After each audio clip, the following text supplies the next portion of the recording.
দিয়ে দোয়া দিয়ে কি করা যায় ভাই? মায়ের দোয়ার বাপের দোয়া দিয়ে কি করা যায়? সবাই সাকিবকে দোষ দিচ্ছে, অবশ্যই একজন ম্যাচিউর ক্রিকেটার হিসেবে সে দায়ী, বাট তারপরেও তো 5-7টা উইকেট ছিল, তারা কেন করতে পারলো না? এত এত মানুষ, 34,000 ধারণ ক্ষমতার প্রত্যেকটা আসন মানুষ এই লাল সবুজের পতাকা দিয়ে ভরে ফেলছে।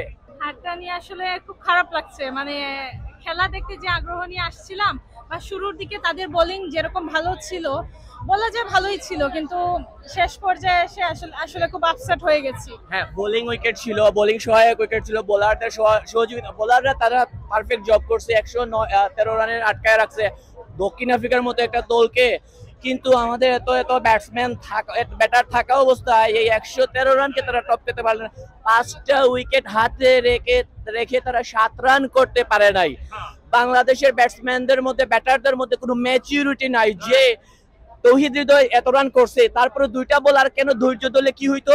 মাহমুদুল্লাহকে ধৈর্য ধরলে কি হইতো? সবাই সাকিবকে দোষ দিচ্ছে, অবশ্যই একজন ম্যাচিউর ক্রিকেটার হিসেবে সে দায়ী, বাট তারপরেও তো 5-7টা উইকেট ছিল, তারা কেন করতে পারলো না? এত এত মানুষ, 34,000 ধারণ ক্ষমতার প্রত্যেকটা আসন মানুষ এই লাল সবুজের পতাকা দিয়ে ভরে ফেলছে। মানে ভাই এই ম্যাচ জিতা ম্যাচ, কিন্তু আমাদের মনে হচ্ছে যে এখানে তৌহিদ হৃদয়ের আউটটা অনেকটা আনফরচুনেটলি গিভেন বাই আম্পায়ার। বা তৌহিদ হৃদয়ে ওই ওভারটা থাকলে এই খেলা আমাদের হয়ে যায়, আর শেষ ওভারে রিয়াদের আনফরচুনেটলি 6-এর ওটা আউট হয়ে গেল।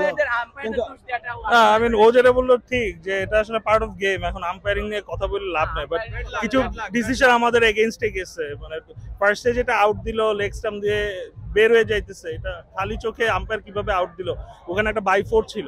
আর আমি দেখছি যে বাংলাদেশের টিম সব সময় বাংলাদেশে দর্শকরা সাপোর্ট করে দিয়ে আসতেছে since when Bangladesh state playing, but বাংলাদেশের আজকে যে ক্যাপাসিটিটা ছিল, অল্প রানের ভিতরে আমাদের প্রতিপক্ষ দলকে আটকে দেওয়া হয়েছে। যে রান ছিল 100 সামথিং, এটা ইজিলি বিট করা যায়। কিন্তু আপনার টপ অর্ডারে দেখেন যারা ছিল, তারা যদি একটু ভালো করতো, দেন আমাদের মিডল অর্ডার তৌহিদ হৃদয়, মাহমুদুল্লাহ রিয়াদ, তারা খুবই ভালো করছে। দেন লাস্টেতে যদি আরেকটু আপনার ম্যাচিউর ভাবে খেলতো, ইনশাল্লাহ আমরা হয়তো ম্যাচটা জিততে পারতাম। কিন্তু আনফরচুনেটলি আপনার স্লো উইকেটের কারণে ম্যাচটা আমাদের হাত থেকে বাইরে গেছে।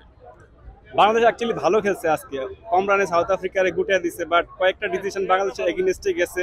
আম্পায়ারের 2টা কল, এবং হচ্ছে যে জাকের আলী অনিকের প্রথমে আইসে যে 3টা বল লাগলো অ্যাডজাস্ট হওয়ার জন্য, সেই 3টা বলই হচ্ছে বাংলাদেশ পিছিয়ে গেছে। তখনই আমরা অ্যাকচুয়ালি পিছিয়ে গেছি অ্যাকচুয়ালি।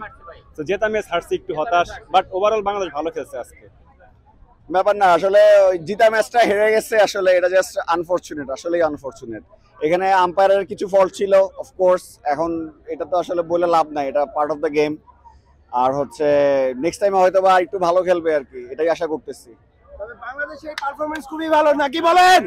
খুবই ভালো পারফরম্যান্স আছে ভাই। যারা পরিশ্রম না করে যারা দুয়ার উপর নির্ভর করে খেলে, তারা দোষা তো এটাই হবে ভাই। দুয়া দিয়ে কি করা যায়? পরিশ্রম যদি না করে, যদি চেষ্টা না করে, অধ্যবসায় যদি না করে, মাঠে যদি যোগ্যতার প্রমাণ না দেয়, দোয়া দিয়ে কি করা যায় ভাই? মায়ের দোয়ার বাপের দোয়া দিয়ে কি করা যায়? খেলতে হবে, মাথায় থাকতে হবে। ছিল, কিন্তু এই দোয়া যদি আপনার অধ্যবসায় না হয় তাহলে কাজ হবে না। ইনশাআল্লাহ ওয়ার্ল্ড কাপে ভালো রেজাল্ট, এই খেলা কন্টিনিউ করলে বাংলাদেশ সুপার এইটে অবশ্যই যাবে। ইন্টারন্যাশনাল খেলা আরো ইমপ্রুভ করতে হবে, ঠিক আছে? আজকে জিতলে নিশ্চিত সুপার এইট ছিল, বাংলাদেশ হাত থেকে ফেলে দিয়েছে। এই মানে সহজ ম্যাচটা আমরা কঠিনভাবে হেরে গিয়েছি। For more updates, subscribe to our YouTube channel and click on the bell icon. Follow us on Facebook and Instagram. Download T-Sports app to enjoy exciting games and highlights. Visit tsports.com.